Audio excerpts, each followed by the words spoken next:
Hello students, we are going to continue our first lesson in our 10th social science, that is World War I and its aftermath. In the previous classes we talked about the introduction of World War, causes of the war and course of the war. So in the end, Germany attacked the Lusitania ship of America.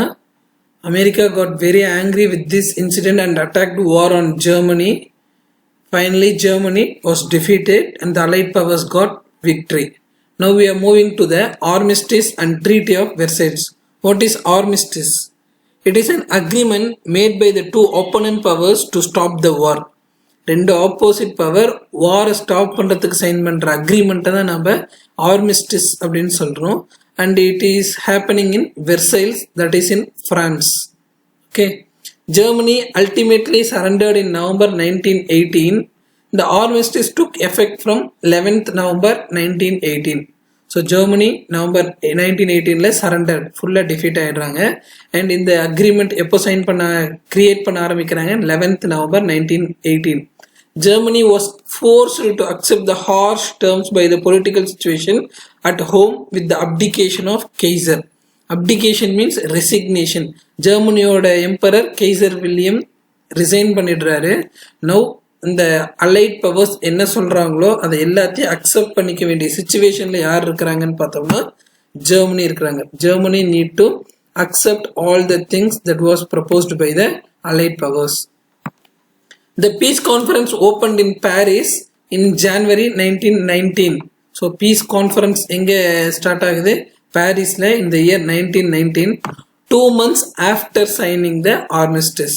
So November 1918ல armistice create பண்றாங்க and January 1919, 2 monthsக்கு அப்புறம் தான் வந்து peace conference நடக்குது. Woodrow Wilson of America, Lloyd George of Great Britain, Clemenceau of France played a very important role in the deliberations. Deliberations means discussions. In the peace conference or discussion la main யார் participate பண்றாங்க அப்படின்னா Woodrow Wilson of America, Lloyd George of Great Britain and Clemenceau of France. Faced with the threat of a renewed war, the German government was forced to agree the terms. renewed warna திரும்ப வார் start ஆயிடுச்சுன்னா என்ன பண்றதுங்கிற பயத்துல German இவங்க சொல்றது எல்லாத்தையுமே agri பண்ணிக்கிறாங்க. யாரு சொல்றது? அலைட் பவர்ஸ் சொல்றது எல்லாத்தையுமே அக்ரி பண்ணிக்கிறாங்க. On 28th June 1919, the peace treaty was signed in the Hall of Mirrors at Versailles. So எப்போ இந்த peace treaty sign பண்றாங்க? 28th June 1919 at Versailles. Versailles is in France. Hall of Mirrors is a palace. So இந்த palace தான் நம்ம என்னன்னு சொல்றோம்? Hall of Mirrors அப்படின்னு சொல்றோம். It is located in Versailles, that is in France. The peace treaty was signed on 28th June 1919. What are all the important terms of the treaty? Provisions of the treaty என்னன்னு பார்த்தோம்னா, Germany was found guilty of starting the war and therefore was to pay reparations for the losses suffered. So இந்த வாரை start பண்ணது யாரு? Germany. So இந்த வாருக்கு செலவானது எல்லாமே யார் accept பண்ணிக்கணும்? ஜெர்மனி அக்செப்ட் பண்ணிக்கணும். They want to pay reparations for the losses suffered. என்னென்ன லாஸ் ஆச்சோ அதை எல்லாத்தையும் சரி பண்றது ஜெர்மனியோட பொறுப்பு.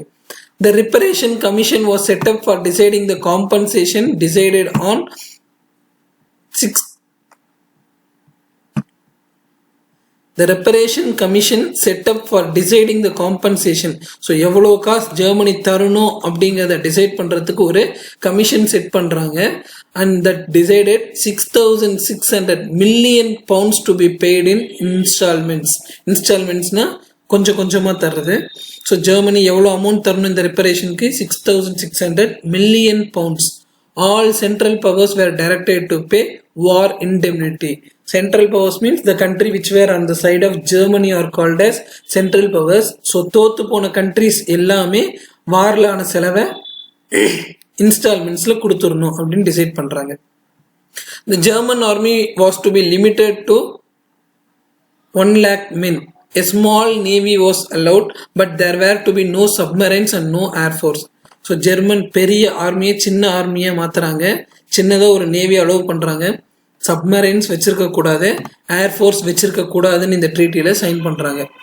The Union of Austria and Germany, union combination agreement. The Union of Austria Germany was forbidden. Forbidden ban பண்ணிட்டாங்க.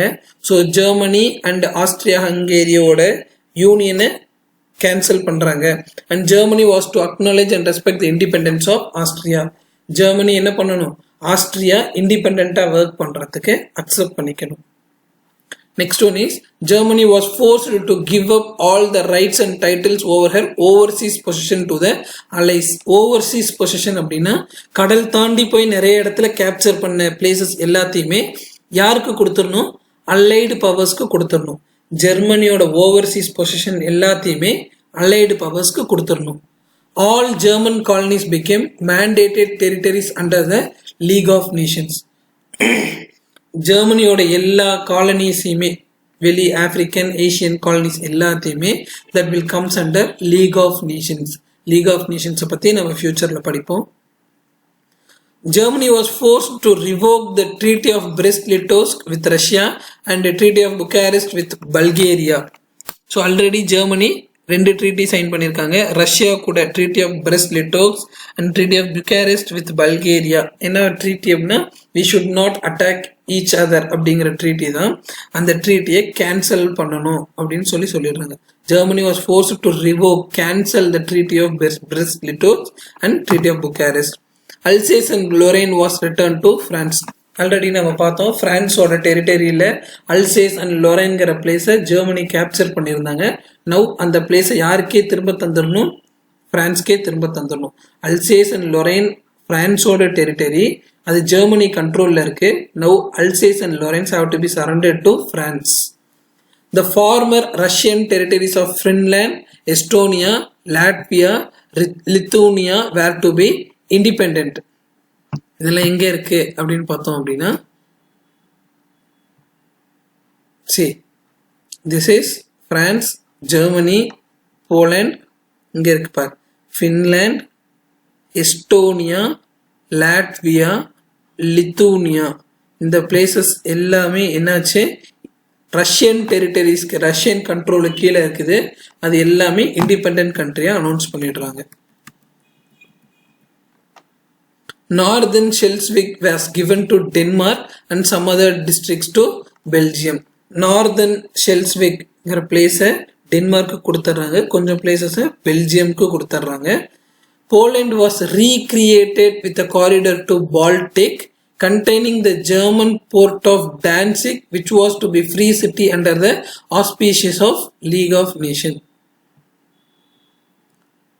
See, Germany, போலண்ட், ஃபின்லாண்ட், இந்த சீயை தான் நம்ம என்னன்னு சொல்கிறோம்? பால்டிக் சி அப்படின்னு சொல்கிறோம். இந்த பாயிண்ட்ல என்ன சொல்கிறாங்கன்னு பார்த்தோம்னா, Poland was recreated with a corridor to Baltic containing the German port of Danzig. ஜெர்மனியோட டான்சிக் போர்ட் மூலியமா they can move to Baltic Sea and the Danzig will be a free city. அது யாரோட கண்ட்ரோலே இல்லை, அது ஒரு independent city under the control of League of Nations. League of நேஷன்னா multiple நேஷனோட ஆர்கனைசேஷன். ஸோ அந்த லீக் ஆஃப் நேஷன் கண்ட்ரோலில் தான் டான்சிக் இருக்கும். So that is a free city, independent city, and Poland can make use of the Danzig as a port to Baltic Sea. The Rhineland was to be occupied by the Allies. The area on the east bank of the Rhine was to be demilitarized. Rhine, river Rhine எங்க இருக்குன்னு பார்த்தோம் அப்படின்னா, see, Belgium இருக்கு, Germany இருக்கு இல்லையா? So இந்த பெல்ஜியம்க்கும் ஜெர்மனிக்கும் இந்த சைடில் போகிறது தான் Rhine river Rhine.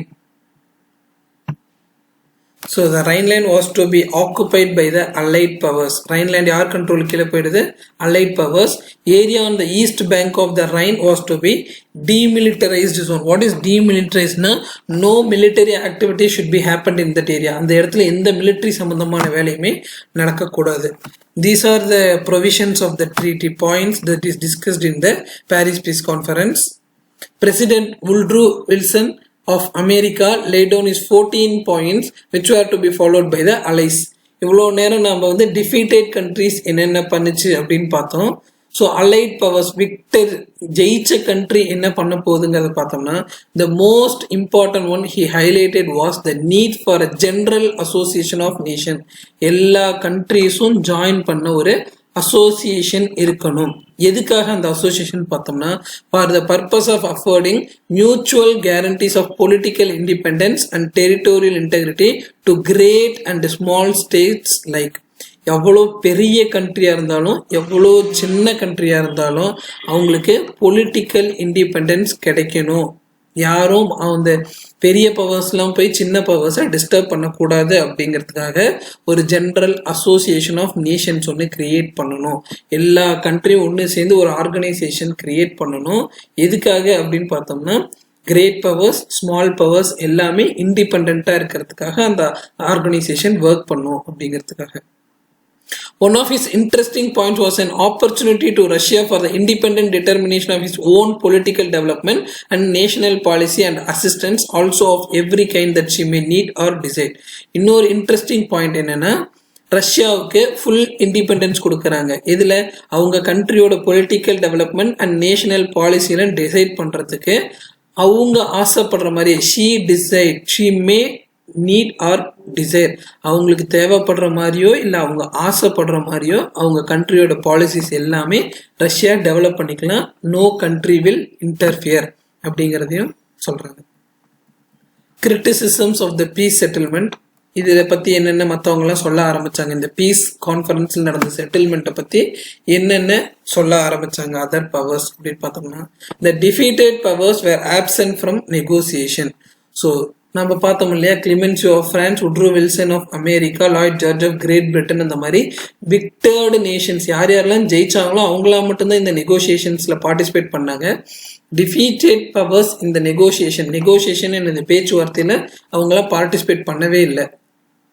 The peace settlement, a dictated one, was based on the principle to the victors belongs to the spoils and the allies are the victors. So it is a dictated one.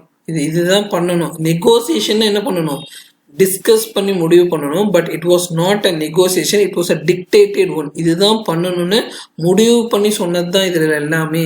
So அதுல என்ன சொன்னாங்க, விக்டர்ஸ்க்கு தான் எல்லா யார் யாரெல்லாம் தோத்து போனாங்களோ அதெல்லாம் விக்டர்டு countries எடுத்துக்கும். இதுல விக்டர்ஸ்னு யாரை சொல்றோம், அலைடு பவர்ஸ் தான் விக்டர்ஸ்னு சொல்றோம். ஸோ இவ்வளோ நேரம் நம்ம என்ன பார்த்தோம், பீஸ் கான்ஃபரன்ஸில் என்னென்ன டிசைட் பண்ணாங்க, டிஃபீட்டட் நேஷன்ஸ் என்னென்ன ஃபாலோ பண்ணணும், விக்டர்டு நேஷன்ஸ் என்னென்ன ஃபாலோ பண்ணணும்னு சொல்லி பார்த்தோம். இப்போ கிரிட்டிசிசம்னு என்ன பார்த்தோம், இந்த பீஸ் கான்ஃபரன்ஸை பற்றி மற்றவங்களாம் என்ன சொல்கிறாங்க அப்படின்னு பார்த்தோம்னா இந்த பீஸ் கான்ஃபரன்ஸ் நெகோசியேஷன் நடக்கலை, இது ஒரு டிக்டேட்டட் ஒன், இதுதான் செய்யணும்னு சொல்லி தான் சொன்னாங்களே தவிர there were no negotiations takes place. So and ஸ்பாயில்ஸ்னா டிஃபீட்டட் கண்ட்ரிஸ் எல்லாமே விக்டர்டு கண்ட்ரிஸ் ஆக்குபை பண்ணிக்குவாங்க. Allied powers will be the victors அப்படின்னு சொல்றாங்க. Self determination was the principal which was one of the 14 points of Woodrow Wilson for restoring peace applied to the people except the German. Self determination the policy of peace to maintain peace, அந்த மாதிரி policy to maintain peace. So இந்த 14 pointsல important point எல்லாருமே piece, யார் கூடயும் சண்டை போடக்கூடாது, அமைதியாக இருக்கணுங்கிறது. பட் அது அப்ளை டு ஆல் பீப்புள்ஸ், எல்லாத்துக்கும் அது சூட் ஆச்சு. யாருக்கு மட்டும் சூட் ஆகலை, ஜெர்மனிக்கு மட்டும் அது சூட் ஆகலை. The reparation of 6,600 million pounds was beyond Germany's capacity to pay. So நம்ம ஏற்கனவே பார்த்தோம், வார் இன்டெமினிட்டி எல்லாமே டிஃபீட்டட் நேஷன்ஸ் இன்ஸ்டால்மெண்ட்ஸில் கொடுத்துடணும் அப்படின்னு பார்த்தோம். அதில் ஜெர்மனி எவ்வளோ தரணும்னு சொன்னாங்க, 6,600 million pounds தரணும்னு சொன்னாங்க. அவ்வளோ கெப்பாசிட்டி இப்போ யார்கிட்ட இல்லவே இல்லை, ஜெர்மனி கிட்ட இல்லவே இல்லை. Germany was weakened politically and economically. German ஃபுல்லாக வீக் ஆயிடுச்சு. But instead of having the large Russian and Austrian Hungarian empires on the eastern frontier, she was now bordered by small and weak new states. So ஜெர்மனியை surround பண்ணி Germany ஃபுல்லாகவே weak ஆயிடுச்சு. ஜெர்மனியை சுற்றியுமே Austria, Hungary and Russian empires, large empires இருக்கும். இப்போ அவங்க கீழே இருந்த கண்ட்ரிஸ் எல்லாமே இண்டிபெண்ட் ஆகி இப்போ ஜெர்மனியோட ஃப்ரான்டையர்ஸ்னா பார்டர்ஸ், ஈஸ்டர்ன் பார்டர்ஸ் ஃபுல்லாகவே small new states, new countries தான் இருக்கு. Wilson betrayed the Germans and Austrians to whom he had made promises. Betrayed அப்படின்னா துரோகம் பண்ணிட்டாரு அப்படின்னு சொல்றது betrayed. Wilson, who is Wilson? Woodrow Wilson of America. யாருக்கு துரோகம் பண்ணிட்டாரு? ஜெர்மனி அண்ட் ஆஸ்ட்ரியன்ஸ்க்கு. ஏன்னா ப்ராமிஸ் பண்ணியிருந்தாரு விட்ரோ வில்சன். என்ன ப்ராமிஸ் பண்ணியிருந்தாரு? ஸோ இனிமேட்டு எல்லாரும் பீஸ் மெயின்டைன் பண்ணணும், யாரையும் அட்டாக் பண்ணக்கூடாதுலாம் ப்ராமிஸ் பண்ணியிருந்தாரு. But Wilson betrayed the Germans and Austrians to whom he had made promises. In 1920, the United States took to a policy of isolation when the Senate refused to ratify the Treaty of Versailles. So treaty of வெர்சைல்ஸில் Woodrow Wilson சொன்ன policy எல்லாமே அமெரிக்காவோட parliament, American parliament is called a Senate, அதை தான் நம்ம சொல்கிறோம். அந்த செனேட்டில் பார்லிமெண்ட்டில் அக்செப்ட் பண்ணிக்கவே இல்லை. These points were put forth by Woodrow Wilson. But அமெரிக்காக்காரர் தான் சொன்னார். பட் அந்த பாயிண்ட்ஸை யாரே அக்செப்ட் பண்ணிக்கல, அமெரிக்கன் பார்லிமெண்ட்டே அக்செப்ட் பண்ணிக்கல. Only a great weakened France with the qualified support of Britain was left to face Germany's potential strength. So இப்போ இந்த பாலிசிஸ் எல்லாம் ஃபாலோ பண்ண வேண்டிய பொறுப்பு யாருது? Germany and France. இது they need to protect themselves from Germany. ஜெர்மனிட்டு இருந்து அவங்க தான் பாதுகாத்துக்கணும். யார் தனியாக போயிட்டாங்க? இப்போ United States took a policy of isolation. ஏன் ஐசோலேட்டட் ஆயிட்டாங்க? The points of Woodrow Wilson were not accepted by the American Senate. Italy was much disappointed at the peace settlement. Despite suffering heavily, she was given merely small places such as Trieste, Istria and South Tyrol. So Italy பயங்கரமாக disappoint ஆகிட்டாங்க இந்த piece ட்ரீட்டியில். ஏன் disappoint ஆகிட்டாங்க? So பயங்கரமாக allied பவர்ஸ்க்கு support பண்ணாங்க. அவங்களுக்கு losses ரொம்ப அதிகமாக இருந்துச்சு. அவ்வளோ லாஸஸ் ஆனாலுமே கூட அவங்களுக்கு கொஞ்சோண்டு பிளேசஸ் தான் அலைட் பவர்ஸ் கொடுத்தாங்க. Italy was in the side of allied powers at the end of the war. But இருந்தாலும் இட்டாலிக்கு நிறைய தரவே இல்லை, கொஞ்சம் பிளேசஸ் மட்டும்தான் கொடுத்தாங்க. The population of Europe was so mixed that it was impossible to draw up a clear national frontiers with ethnic homogeneity. So Europe population எல்லாமே எல்லா இடத்துலையும் மிக்ஸ் ஆகி இருந்துச்சு. ஸோ அவங்க பழைய ethnicity, what is ethnicity? So அவங்க particular குரூப்பை வச்சு எந்த இடத்துலையும் நம்ம பிரிக்க முடியல, பார்டர்ஸ் பிரிக்க முடியல. Finally the settlement created many national minorities with in the state. ஒரு ஸ்டேட்டுக்குள்ளேயே, ஒரு கண்ட்ரிக்குள்ளேயே டிஃப்ரெண்ட் குரூப் ஆஃப் பீப்புள் நிறைய பேர் இருந்தாங்க. ஸோ அதிகமாக இருக்கிறவங்கள மெஜாரிட்டின்னு சொல்கிறோம், கம்மியாக இருக்கிறவங்கள மைனாரிட்டின்னு சொல்கிறோம். ஒரு கண்ட்ரிக்குள்ளேயே different types of people, minority people ரொம்ப அதிகமாக இருந்தாங்க. Countries gave promises to respect the rights of minorities but often relations turn better. இனிஷியலாக இந்த கண்ட்ரிஸ்லாம் மைனாரிட்டி பீப்புளுக்கும் எல்லா ரைட்ஸும் கொடுக்குறேன் அப்படின்னு சொல்லியிருந்தாங்க. பட் அதை பண்ணலை. அதனால relationship between the minority people and the country was turn bitter. அவங்களுக்குள்ள பயங்கர கசப்பான அனுபவம் வர ஆரம்பிச்சிருச்சு. யாருக்குள்ள? கண்ட்ரிக்குள்ள இருக்கிற நிறைய மைனாரிட்டி பீப்புளுக்கும் இந்த கவர்மெண்ட்டுக்கும் நிறைய ப்ராப்ளம்ஸ் கிரியேட் ஆக ஆரம்பிச்சிச்சு. Separate treaties were drawn up and signed by the allies with Austria. Allied powers ஒரு கண்ட்ரி கூடயும் தனித்தனியாக ட்ரீட்டி சைன் பண்ணுறாங்க. ஆஸ்திரியா கூட தனியாக ஒரு ட்ரீட்டி, ஹங்கேரி கூட தனியாக, பல்கேரியா கூட தனியாக, டர்க்கி கூட தனித்தனியாக ட்ரீட்டிஸ் எல்லாம் சைன் பண்ணுறாங்க. Allied powers got victory and the central powers got defeated. Defeated nations ஒரு கண்ட்ரி கூட ஒரு ட்ரீட்டி சைன் பண்ணுறாங்க. ஜெர்மனி கூட சைன் பண்ண ட்ரீட்டி தான் treaty of Versailles. Likewise Austria, Hungary, Bulgaria, Turkey எல்லா கண்ட்ரி கூடயும் ட்ரீட்டி சைன் பண்றாங்க. The treaty with Turkey, that is Treaty of Sevres, though accepted by the Sultan, failed because of the resistance of Mustafa Kemal Pasha and his followers. So இந்த allied powers டர்க்கியோட sign பண்ண treaty தான் treaty of servers. So டர்க்கியோட leader சுல்தான் வந்து அதை accept பண்ணிக்கிட்டாரு. But இருந்தாலுமே அந்த ஊர்ல இருக்கிற opponent leader, யார் ஆப்போனன்ட் லீடர்? முஸ்தபா கேமல் பாஷாவோட அப்போசிஷன்னால இந்த ட்ரீட்டியை டர்க்கி ஃபாலோ பண்ணவே இல்லை. Fallout of the First World War. Fallout means effects of the First World War. The First World War left a deep impact on European society and polity. Polity means politics. So பயங்கர changes இருந்துச்சு European சொசைட்டிலையும் பாலிட்டிக்ஸ்லையும். Through கான்ஸ்கிரிப்ஷன். கான்ஸ்கிரிப்ஷன் அப்படின்னா கண்டிப்பா வீட்டுக்கு ஒருத்தர் வந்து ஆர்மியில join பண்ணணும் அப்படின்னு போடுறலாம், அதான் கான்ஸ்கிரிப்ஷன் அப்படின்னு சொல்றோம். Through conscription and through air raids. Air ரைட்ஸ்னா air force. The war had involved and affected far more of the population than in the past. So இதுக்கு முன்னாடி நடந்த வாரெல்லாம் விட இந்த வாரில் நிறைய அமௌண்ட் ஆஃப் பீப்புள் அஃபெக்ட் ஆயிருக்காங்க.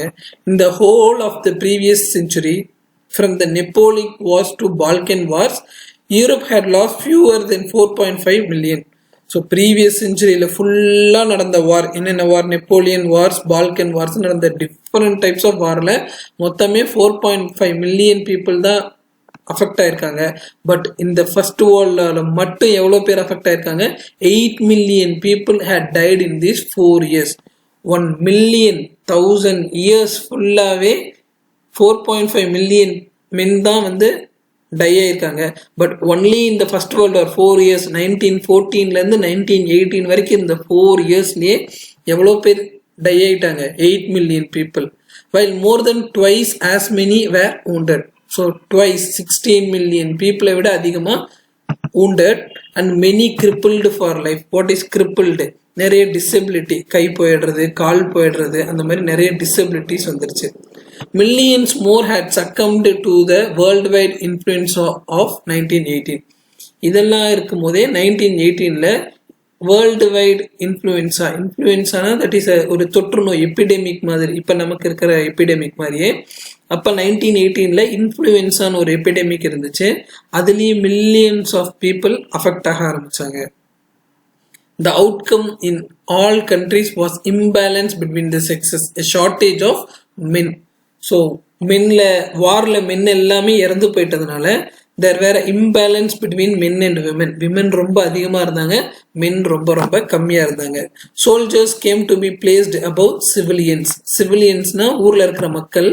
ஸோ மக்களை விட சோல்ஜர்ஸ்க்கு அதிக இம்பார்ட்டன்ஸ் கொடுத்தாங்க. Aggressive war propaganda and national honour occupied the central stage in the public sphere.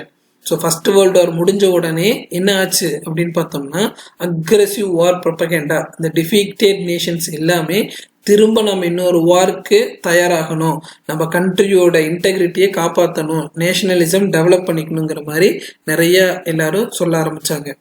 Popular support grew in favor of dictatorship in state governance. நம்ம கண்ட்ரில டெமோக்ரஸி இல்லையா? So of the people, for the people and by the people, people have the right to do anything அப்படிங்கிற மாதிரி. But in case of dictatorship the country will be under the hands of a single leader. ஒரு leader கீழே தான் full கண்ட்ரியுமே இருக்கும். And he will be very tough leader இல்லையா? So அதுதான் டிக்டேட்டர்ஷிப்னு சொல்கிறோம். People started to support dictatorship. The World War and its aftermath turned out to be a stirring period of history. பயங்கரமா ஒரு ஸ்டிரிங்னா தூண்டுறதா இருந்துச்சு, இன்ஸ்பைரிங் பீரியடா இருந்துச்சு. ஏன்னா டிஃபீட்டட் நேஷன்ஸ் எல்லாம் திரும்ப நம்ம டெவலப் ஆகி போய் நம்மளை டிஃபீட் பண்ணாங்களா, அட்டாக் பண்ணணும் அப்படிங்கிற ஒரு தாட் கிரியேட் ஆக ஆரம்பிச்சிச்சு. The most striking of all was the rise and consolidation of the Soviet Union, the USSR or the union of socialist and Soviet republic as it was called. முக்கியமாக ஒரு thing இந்த world வார்க்கு அப்புறம் நடந்ததை பார்த்தோம்னா, Russia develop ஆனது தான். Union, ரஷ்யாவோட எல்லா டெரிட்டரிஸுமே ஒன்னா ஜாயின் ஆகி it was named as union of socialist and Soviet republic. The United States of America escaping all the troubles the western Europe had to suffer. So இப்போ அமெரிக்கா வந்து policy of isolation follow பண்ண போயிட்டாங்க. So western countries, யூரோப்பில் இருக்கிற கண்ட்ரிஸ்லாம் மட்டும்தான் வந்து கஷ்டப்பட்டுட்டு இருக்கிறாங்க. அமெரிக்கா ஜாலியாக இந்த இதை விட்டே போயிட்டாங்க. Prospered exceedingly in the post war years. So ப்ராஸ்பர்ட்னு என்னது, நல்லா டெவலப் ஆயிட்டாங்க. After the war America got too much development. America entered the war as a debtor country, but it emerged as a money lender to the world in the aftermath of the war. First World War குள்ள America enter ஆகும் போது it was a debtor country, ரொம்ப கடன்கார country, கடன் அதிகம் வச்சிருக்கிற ஒரு கண்ட்ரியாக தான் இருந்துச்சு. But after the world war it emerge as a money lender. World ஃபுல்லாக இருக்கிற கண்ட்ரிஸ்க்கு காசு தரக்கூடிய அளவுக்கு அமெரிக்கா என்ன ஆயிடுச்சு, டெவலப் ஆயிடுச்சு. Another outstanding event of this period was the awakening of the colonies and their inspired attempts to gain freedom. African and Asian continentsல நிறைய colonies இருந்துச்சு இல்லையா, அவங்க எல்லாருமே அவங்கவுங்க கண்ட்ரியோட ஃப்ரீடம்காக போராட ஆரம்பிச்சிட்டாங்க. In Asia and Africa, powerful movements and in some places even rebellions against Western imperialism became order of the day. So order of the டேன்னு என்னது டே டு டே லைஃப்பில் டெய்லி ஏதாச்சும் ஒரு ரெவல்யூஷன் இல்லைன்னா ஏதாச்சும் ஒரு போராட்டம் நடந்துக்கிட்டே இருந்துச்சு டு கெயின் ஃப்ரீடம். யார்கிட்ட? ஏஷியன் அண்ட் ஆஃப்ரிக்கன் கான்டினென்ட்ஸில் டெய்லி ஏதோ ஒரு ரெபல்லியன் நடந்துக்கிட்டே இருந்துச்சு to gain freedom from the western countries. Turkey's rebirth as a nation thanks to the role played by Mustafa Kemal Pasha was remarkable. டர்க்கியும் திரும்ப ஒரு நல்ல developed நேஷனாக ரீஃபார்ம் ஆச்சு ஆஃப்டர் த வார். யாருனால? பிகாஸ் ஆஃப் முஸ்தபா கேமல் பாஷானால தான் Turkey நல்லா டெவலப் ஆச்சு. Kemal Pasha modernised Turkey and change it out of all recognition. ஏற்கனவே டர்க்கினா இப்படி தான் இருக்கும் அப்படிங்கிற ஒரு மைண்ட் செட்டை ஃபுல்லாகவே மாற்றிட்டு ஒரு மாடர்ன் டர்க்கியை கிரியேட் பண்ணார். யார் கிரியேட் பண்ணாங்க? Mustafa Kemal Pasha. He put an end to the sultanate and the caliphate. So மன்னர் ஆட்சி சுல்தானேட் அண்ட் கேலிஃபேட்க்கு எண்ட் பண்ணிட்டு the support of the Soviet Union was of great help to him. So இந்த மாதிரி அந்த மன்னர் ஆட்சியெல்லாம் close பண்ணிட்டு டர்க்கியை நல்லா மாடர்னைஸாக டெவலப் பண்ணது முஸ்தபா கேமல் பாஷா. அவர் இப்படிலாம் பண்ணுறதுக்கு ஃபுல் சப்போர்ட் கொடுத்தது யாரு? சோவியத் யூனியன், ரஷ்யா நல்லா சப்போர்ட் பண்ணாங்க. And now Turkey got developed and modernised. All these struggles for freedom in Asia and Africa illustrated how the new spirit abroad was affecting the minds of men and women in the distant countries of the East simultaneously. The war gave a great fillip to the women movement in West and the East. Fillip அப்படின்னா enthusiasm, ஒரு புதுசா ஒரு enthusiasm கிடைச்சிச்சு to get freedom in the Asian and African continents. So நமக்கு நல்லாவே தெரியும்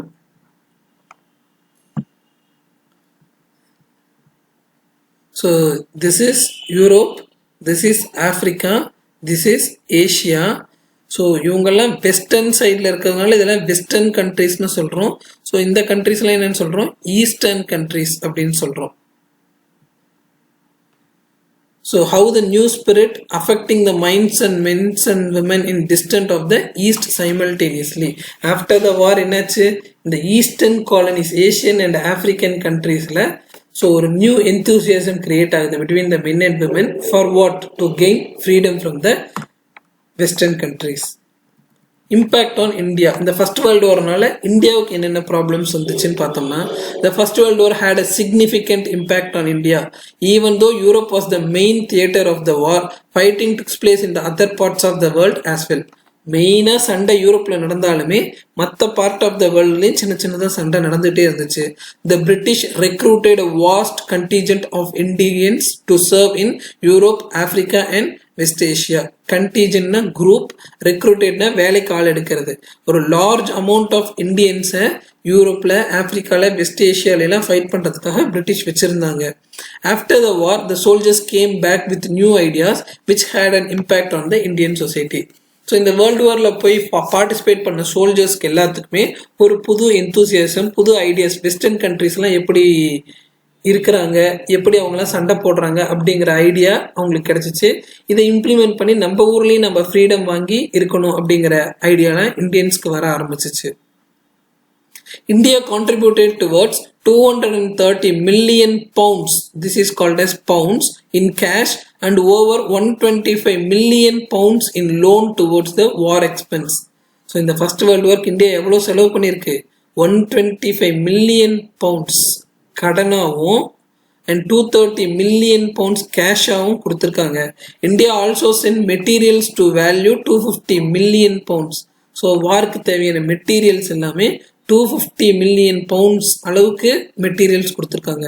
this cost enormous economic distress. இந்தியாவில் பயங்கர எக்கனாமிக் ப்ராப்ளம் வந்துச்சு because India spend lot of money on world war one supporting Great Britain. Towards this caused an enormous economic distress. There were grain riots as poor people looted shops. Grain ரயாட்ஸ்னா கலவரம் நடக்கிறது. Grain riots எதுக்காக கலவரம் நடக்குது? உணவு தானியங்களுக்கே மக்கள் கிட்ட எதுவுமே கிடையாது, அதுக்காக பயங்கரமா கலவரம் நடக்க ஆரம்பிச்சிச்சு.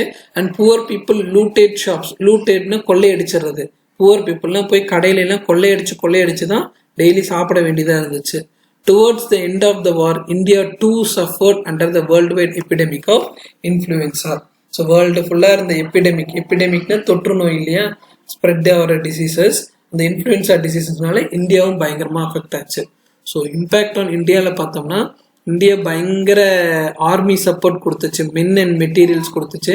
இந்த ஆர்மி மென்னுக்கெல்லாம் நியூ ஐடியாஸ் கிடைச்சிச்சு. That is a positive impact. Negative இம்பேக்ட்னு பார்த்தோம் அப்படின்னா நிறைய செலவாயிடுச்சு, பயங்கர எக்கனாமிக் ப்ராப்ளம் இந்தியாவில் வர ஆரம்பிச்சிருச்சு. The war condition led to the rise of home rule movement in India. So அங்கே போய் பார்த்துட்டு வந்தோட்டி இந்தியாவில் என்ன பண்ணுறாங்க, இண்டிபெண்டன்ஸ்க்காக போராடணுங்கிற ஒரு ஆசை வந்துருச்சு. அதனால ஹோம் ரூல் மூவ்மெண்ட் ஸ்டார்ட் பண்ணுறாங்க. த காங்கிரஸ் வாஸ் ரீயூனைட்டட் டியூரிங் த வார். இந்த காங்கிரஸ் ஸ்டோரியெல்லாம் நம்ம ஃபியூச்சரில் படிப்போம். பட் காங்கிரஸே ரெண்டாக டிவைட் ஆயிருந்துச்சு. அவங்க திரும்ப ஜாயின் ஆகி இந்தியாவோட ஃப்ரீடம்காக போராட ஆரம்பிச்சிட்டாங்க. வெஸ்டர்ன் ரெவல்யூஷனரி ஐடியாஸ், வெஸ்டர்ன் அப்படின்னா யூரோப்பியன் கண்ட்ரிஸ் தான் வெஸ்டர்ன் கண்ட்ரிஸ்ன்னு சொல்கிறோம். அவங்களோட ஐடியாஸ் எல்லாமே influence the radical nationalist and so British try to suppress the national movement by passing repressive acts. So இந்த வெஸ்டர்ன் கண்ட்ரீஸில் இருக்கிற ஐடியாஸ் எல்லாம் பார்த்துட்டு ரேடிக்கல் நேஷனலிஸ்ட் புரட்சிகரமாக செய்கிற நம்ம ஊர்க்காரங்களை என்ன பண்ணுறாங்க, பிரிட்டிஷ்க்கு ஆப்போசிட்டாக போராட ஆரம்பிக்கிறாங்க இந்தியாவில். பட் புதுசாக நிறைய ஆக்ட் சட்டமெல்லாம் கொண்டு வந்து இந்தியன்ஸை கண்ட்ரோல் பண்ணி வச்சிருக்காங்க பிரிட்டிஷ் பீப்புள்.